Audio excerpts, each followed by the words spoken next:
तो अकबर और बीरबल को संसार जानता है और उनकी एक कहानी है जो आप लोगों को बताना चाहूँगा, आप लोग ध्यान देना। नमस्कार दोस्तों, आशा करता हूँ आप लोग स्वस्थ होंगे, मस्त होंगे। दोस्तों एक बार अकबर ने ये सोचा कि हम अपने यहाँ किसी एक व्यक्ति को बहुत बड़ा इनाम देंगे लेकिन सिर्फ़ हमारी बात उसको मानना होगा। तो दोस्तों दरबार लगा और दरबार में बुलाए गए बहुत सारे लोग, तो अकबर जी ने एक प्रश्न रखा कि जो व्यक्ति इस ठंड के महीने में रात भर पानी में खड़ा रहेगा, सुबह अगर वो जीता जागता मिला तो वो जो कहेगा उसको मैं वो इनाम।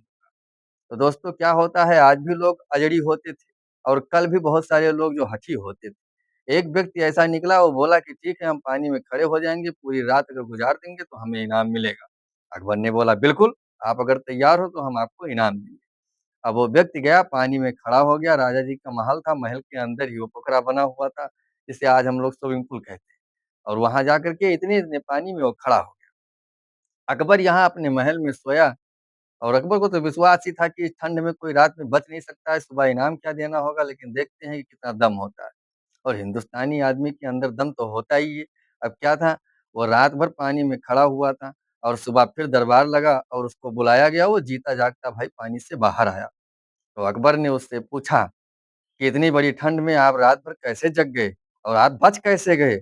और पानी के अंदर खड़े होकर के रात गुज़ारना आसान बात है इतनी ठंड में? तो उसने बोला कि जो भी था महाराज, हमने रात गुज़ार दिया, अब हमें अब इनाम दिया जाए। तो राजा साहब ने बोला नहीं, पहले आप बताओ कि आपने क्या देखा? तो उसने बोला मैंने कुछ नहीं देखा, राजमहल ही आपका देखा क्योंकि राजमहल के अंदर मैं खड़ा था। बोले नहीं, आप एक बार अपने मन में सोचो विचारो कि और आपने क्या देखा? तो हिंदुस्तान के लोग कल भी ईमानदार होते थे, आज भी ईमानदार होते हैं, बहुत कम झूठ बोला करते थे। उसने बताया हाँ राजा साहब, मैंने एक चीज़ और देखा है, आपके महल पे जो ये दीपक जल रहा था इसको मैंने देखा। राजा साहब ने बोला बस, यही तो यार, मैंने सोचा कि कैसे तू बच गया।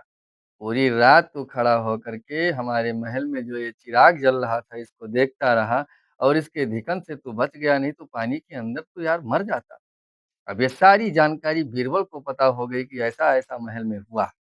अब बीरबल यहाँ राजमहल में ना आकर के, क्योंकि अकबर और बीरबल की बहुत बड़ी दोस्ती थी।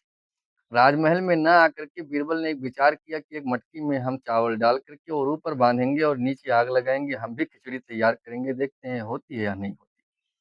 तो अकबर के दोस्त बीरबल वहाँ खिचड़ी बनाने में लग गए और अकबर को अगर बीरबल ना दिखे और बीरबल को अकबर ना दिखे तो यार मज़ा ही ना आए। तो जब अकबर ने देखा कि बीरबल 2 दिन हो गया है मतलब 2-3 घंटे हो गया, 4 घंटे दोपहर बीत गया अभी तक आए नहीं, तो सेना को बोले कि भाई जाओ देखो कि क्यों नहीं आए बीरबल। वो दरबारी पहुँचते हैं, वहाँ वो देखते हैं कि बीरबल खिचड़ी पका रहे हैं। तो बीरबल से बात होती है, बीरबल कहते हैं जाओ राजा साहब को बोल दो कि ऐसा-ऐसा काम हम कर रहे हैं। जब आए यहाँ पे और दरबारी बोले कि महाराज वहाँ तो वो खिचड़ी पका रहे हैं, वो भी ऊपर बाँध के। तो राजा साहब ने कहा, अकबर ने विचार किया कि यार ऊपर बाँध के तो तारी कभी हो नहीं सकती। ऐसा कैसे हो सकता है कि ऊपर बाँध देंगे और नीचे आग लगाएँगे तारी हो जाएगी। चलो हम देखते हैं, छठिया गया है बीरबल। अब अकबर का भाई रस निकलता है, घुड़सवार होते हैं और आते हैं और बीरबल के यहाँ जब पहुँचते हैं तो देखते हैं कि बीरबल ने बहुत ऊपर बाँध रखा है मटकी और उसके अंदर डाल रखा है चावल और नीचे आग लगा रहे हैं। और राजा साहब खड़े-खड़े मुस्कुराते हुए बीरबल से बोलते हैं कि बीरबल क्या तुम्हारी मति मार गई? इतने बड़े बुद्धिमान व्यक्ति हो के आपके अकल में ये सब कुछ नहीं आया कि ऊपर हम मटकी बाँध देंगे और नीचे आग लगाएँगे तो कहाँ हो जाएगा? तो बहुत ही खुले शब्द में बीरबल जी ने जवाब दिया कि मैंने सुना है कि आज सुबह आपके महल में एक व्यक्ति के साथ इसी तरीके से विचार किया गया कि रात भर वो पानी में खड़ा था और महल का जो चिराग जल रहा था, उसे देख कर के उसके अंदर धिकन आई और उसका जान नहीं निकला, बच गया। तो अगर वो उतना दूर पानी में खड़ा होकर के आपका चिराग देख कर के बच सकता है, तो क्या ज़मीन में हम आग जलाएँगे तो ऊपर खिचड़ी नहीं पक सकता है? तो राजा साहब ने यार बीरबल की बातों को मान कर के और उस व्यक्ति को इनाम दिया गया जो राजा साहब ने शर्त रखा था। दूसरी कहानी एक और है। एक बार अकबर ने विचार किया कि अगर हम हिंदुस्तान में हैं, तो इतने ब्राह्मण हैं इनके बीच में हम मुस्लिम हैं, हम भी ब्राह्मण बनें। तो भाई राजकाज उसका था ही और उसने विचार अपना कर लिया तो उसको पूरा करना था। उसने पंडित बुलाया और फिर ख़ास करके बीरबल से सलाह लिया कि यार हम भी बनना चाहते हैं ब्राह्मण, तो क्यों ना बन जाए? तो अकबर ने बीरबल ने कहा कि देखो आपका मर्ज़ी, आपका इच्छा कोई टाल नहीं सकता। लेकिन ब्राह्मण आप कहाँ बन पाओगे? बोले क्यों नहीं जनेऊ ही तो पहनना है, जनेऊ पहन लेंगे, टीका लगा लेंगे, ब्राह्मण हो जाएँगे। फिर बीरबल ने कोई बात नहीं की, बीरबल अपने घर चले गए। सुबह के टाइम इधर राजमहल में जो है जनेऊ संस्कार की फुल तैयारी चल रही है, ब्राह्मण पंडित सब लगे हुए हैं और जो बीरबल थे, उन्होंने एक गदहा लिया और गधे को नहला रहे थे।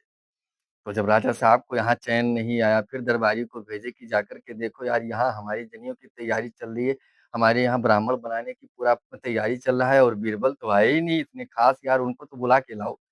दरबारी पहुँचे और वहाँ देखे कि वो गधे को नहला रहे थे। तो बीरबल जी से बताया गया कि राजा साहब को आप बुला रहे हैं, राजा साहब आपको बुला रहे हैं। तो बीरबल ने बताया कि जाओ राजा साहब को आप बोल दो कि अकबर लगे हुए हैं ये गधे को नहला करके गाय बनाने में। जब वो गाय बन के तैयार हो जाएगा तो अकबर आ जाएँगे बीरबल आ जाएँगे। दरबारी आकर के और राजा साहब को बताते हैं कि ऐसा-ऐसा बात है। फिर राजा साहब को बहुत बड़ी खुंदक आती है कि ये गधा कभी गाय बन सकता है।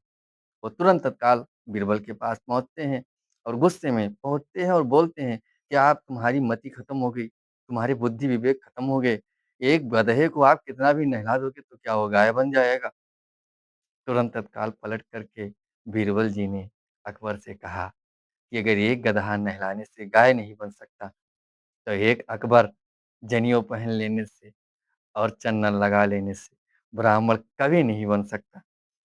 दोस्तों, इस वीडियो को अपने सभी मित्रों के पास शेयर करना और विचार करना कि जो हमने कहा है कि कहाँ तक सत्य है और कहाँ तक हमें इस पे ध्यान देना चाहिए।